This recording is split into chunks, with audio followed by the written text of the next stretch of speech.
کسی ایک راوی کے بارے میں تو آپ بتائیں. آپ نے اپنی طرف سے کہہ دیا کہ جناب یہ وضاع ہے, کذاب ہے. محدثین کے اصولوں پر بات کریں اور محدثین کے اصولوں پر آپ اسے من گڑت ثابت کیجئے تو ہم بھی مانیں گے کہ جناب آپ اصولوں کے مطابق بات کر رہے ہیں. ایک جانب تو آپ اصول پیش کرتے ہیں اور دوسری جانب پھر آپ خود ہی ان اصولوں کی دھجیاں اڑا رہے ہوتے ہیں. اب جو بات میں آپ سے کہنے جا رہا ہوں مرزا صاحب, شاید آپ نے یہ روایت پڑھی نہیں ہوگی اور آپ کو اس طرح کی پھکی اور انجیکشن کسی نے لگایا ہی نہیں ہوگا. اعتراض یہ ہے کہ جب یہ واقعہ ہوا ہے, یعنی سیدہ زہرا علیہ السلام کو یہ بات کہنا کہ آپ کے اوپر یہ گھر جلا دیا جائے گا, یہ واقعہ 11 ہجری کا ہے. حضرت ابوبکر رضی اللہ عنہ کی خلافت کا زمانہ ہے.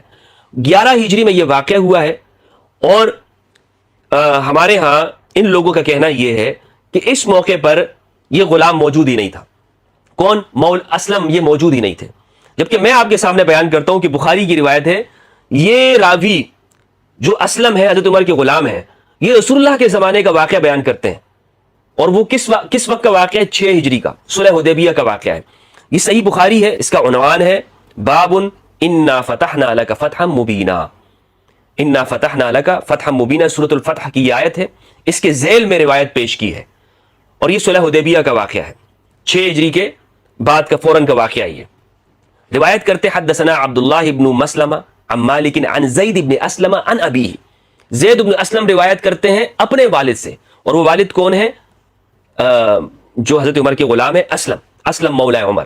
اور یہ واقعہ انہوں نے نقل کیا کہ رسول اللہ صلی اللہ علیہ وآلہ وسلم, ان سے ان کے والد نے, کہ رسول اللہ صلی اللہ علیہ وآلہ وسلم ایک سفر میں جا رہے تھے, حضرت عمر بھی آپ کے ساتھ تھے, رات کا وقت تھا. عمر بن خطاب رضی اللہ عنہ نے سوال کیا لیکن رسول اللہ نے کوئی جواب نہیں دیا.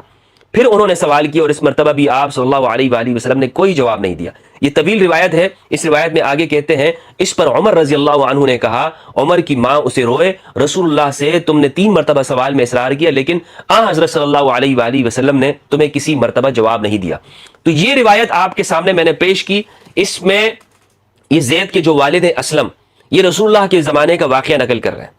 اب آپ مجھے بتائیں کہ یہ تو اعتراض یہ کرتے ہیں کہ حضرت ابوبکر کے زمانے میں یہ راوی موجود نہیں تھا, جبکہ یہی راوی رسول اللہ کے زمانے کا واقعہ بیان کرتے ہیں, اور واقعہ کس میں ہے؟ صحیح بخاری کے اندر.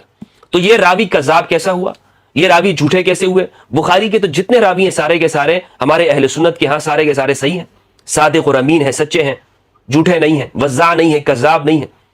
تو یہ شخص, یہ راوی, یہ بخاری کے راوی ہیں.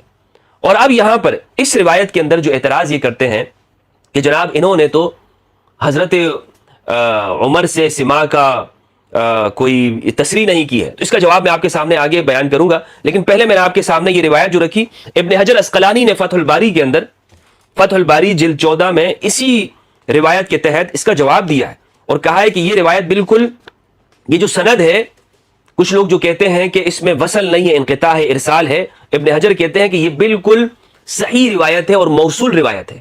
ابن حجر نے اس کا جواب یہ دیا کہ یہ واقعہ حضرت عمر نے ان کے سامنے بیان کیا. اب یہ چیز آہستہ آہستہ آپ کے سامنے صورتحال کچھ واضح ہوتی چلی جائے گی. میں دوبارہ سے آپ کے سامنے یہ بات پیش کرتا ہوں کہ بعض لوگ یہ کہتے ہیں کہ یہ جو واقعہ نقل کیا ہے, دھمکی دینے والا واقعہ, اس میں جو اصل راوی ہے اسلم, یہ اس زمانے کے اندر موجود نہیں تھا. اور یہ زمانہ واقعہ کس زمانے کا ہے, کس عرصے کا ہے؟ 11 ہجری کا. اور یہ شخص 12 ہجری کے اندر حضرت عمر کی ملکیت میں آیا ہے. تو 1 سال کا فرق ہے. عین موقع کے اوپر یہ عینی شاہد نہیں ہے, تو پھر یہ واقعہ کیسے بیان کرتا ہے؟ لہٰذا یہ واقعہ جھوٹا ہے, من گڑت ہے, بے اصل ہے, اس کی کوئی حقیقت نہیں ہے.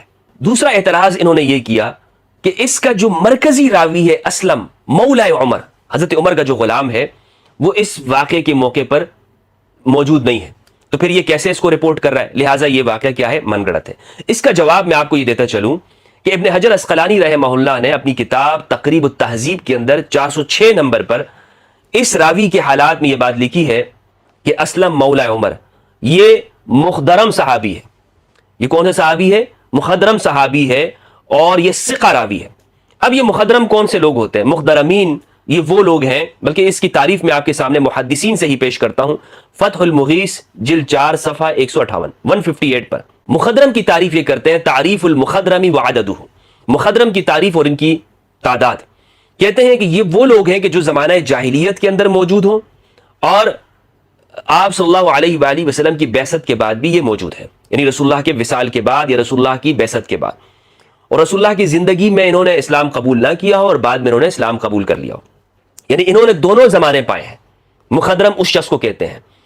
یہ شخص جس کے بارے میں مرزا صاحب کہتے ہیں کہ یہ بندہ اس واقعے کے وقت میں موجود نہیں ہے، میں نے آپ کو بتایا کہ یہ حدیبیہ کا واقعہ بھی بیان کر رہا ہے۔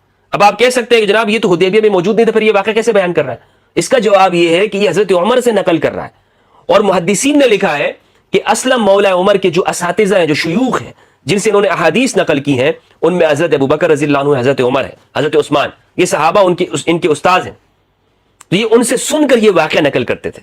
اب اس کا کنکلوژن جو میں آپ کے سامنے پیش کروں گا بہت دلچسپ ہے، اور یہ سارے اشکالات جو کیے جاتے ہیں ان کا بالکل صفایا ہو جائے گا۔ تو مخدرم کے بارے میں نے آپ کو بتایا کہ ابن حجر نے کہا کہ یہ بندہ مخدرم ہے، رسول اللہ کی بعثت کے بعد یہ بندہ موجود ہے، اور بعد میں بھی ہے، بعد میں یہ شخص مسلمان ہوا، حضرت عمر کی ملکیت میں آیا اور اس نے ایک واقعہ بیان کر دیا۔ پھر جو یہ کہتے ہیں کہ راوی واقعے کے وقت میں موجود نہیں ہے لہذا اس کی روایت نہیں لی جائے گی، تو میں آپ کو بتاتا چلوں کہ محدثین کا جمہور کا جو موقف ہے وہ یہ ہے کہ ایک ثقہ راوی اس کے لیے ایک شخص کے ساتھ معاصرت ہونا ہی کافی ہے، یعنی ایک زمانے کے اندر موجود ہے، اور خواہ وہ اس واقعے کے وقت عینی شاہد نہ ہو، لیکن اگر وہ بیان کر رہا ہے اور وہ مدلس نہیں ہے، تدلیس نہیں کرتا ہے، تو ایسے شخص کی بات کو قبول کیا جائے گا۔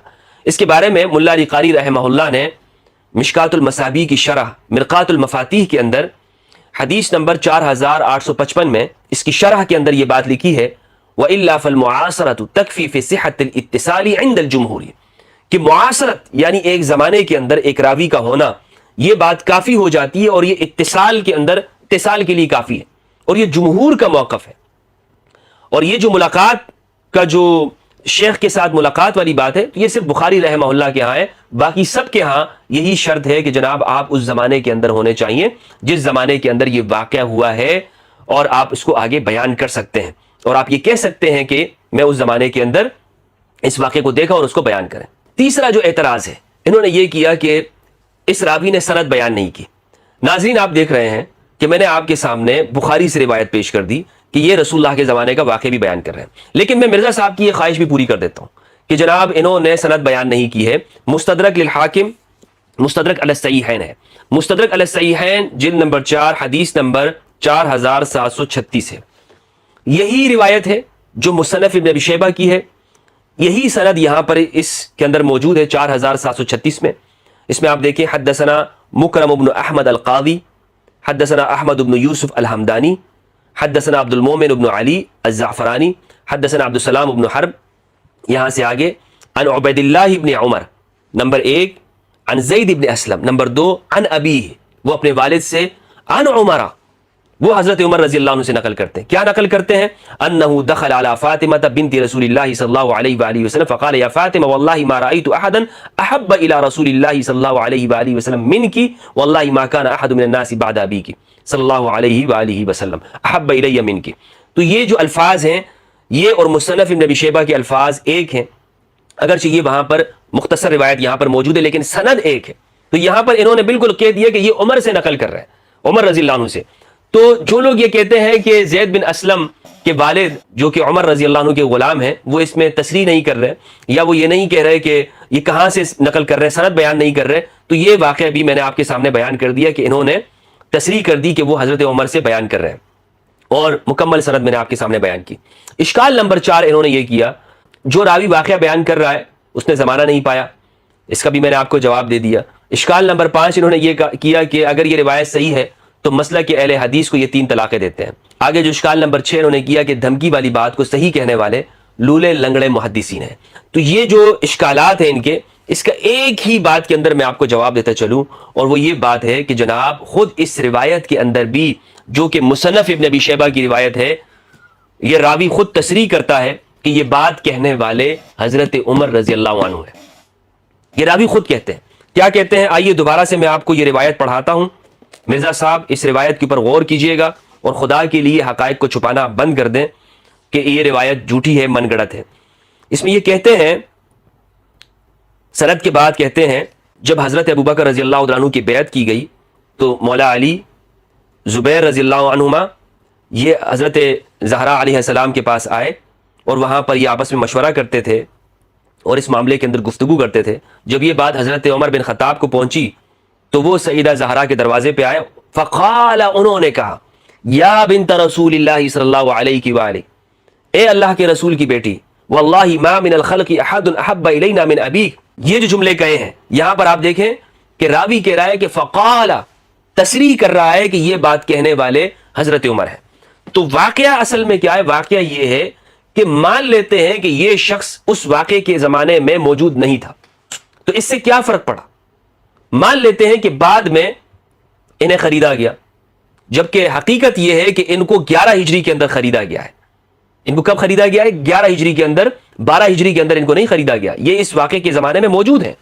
جھوٹ بولتے ہیں آپ سے یہ شخص کہ یہ لوگ کہ یہ شخص اس زمانے میں موجود نہیں ہے. اور اگر ہم مان لیتے ہیں کہ یہ موجود نہیں ہے تو ان کو بیان کرنے والے کون ہیں؟ حضرت عمر بیان کرنے والے. حضرت عمر نے ان سے بیان کیا کہ اس طرح کا واقعہ ہوا تھا, میں یہاں گیا اور یہ روایت ان کے سامنے بیان کی, اس واقعے کو نقل کیا, اور پھر انہوں نے آگے اس واقعے کو نقل کیا ہے. تو اس میں اتصال ہے. اس کو موضوع من گڑت کہنے کی کوئی وجہ معلوم نہیں ہوتی ہے. خدا جانے مرزا صاحب نے اس روایت کو من گڑت کن اصولوں کی بنیاد پہ کہا. مرزا صاحب, آپ نے جو بھی کام کیا ہے واللہ باللہ وہ سب لایانی اور بیکار کام آپ نے کیا. اگر آپ اپنے اصولوں کی خلاف ورزی کرتے ہیں, آپ نے اصول قائم کیا کہ جناب محدثین ایک چیز کو صحیح کہتے ہیں یا ضعیف کہتے ہیں, اس چیز کو میں بیان کروں گا, لیکن کہ جب اس روایت پر آپ آتے ہیں تو کہتے ہیں کہ نہیں, اس روایت کو یہ جعلی روایت ہے. کیوں جعلی روایت ہے؟ مولانا اسحاق کے کہنے کے اوپر آپ نے اس کو جعلی قرار دے دیا.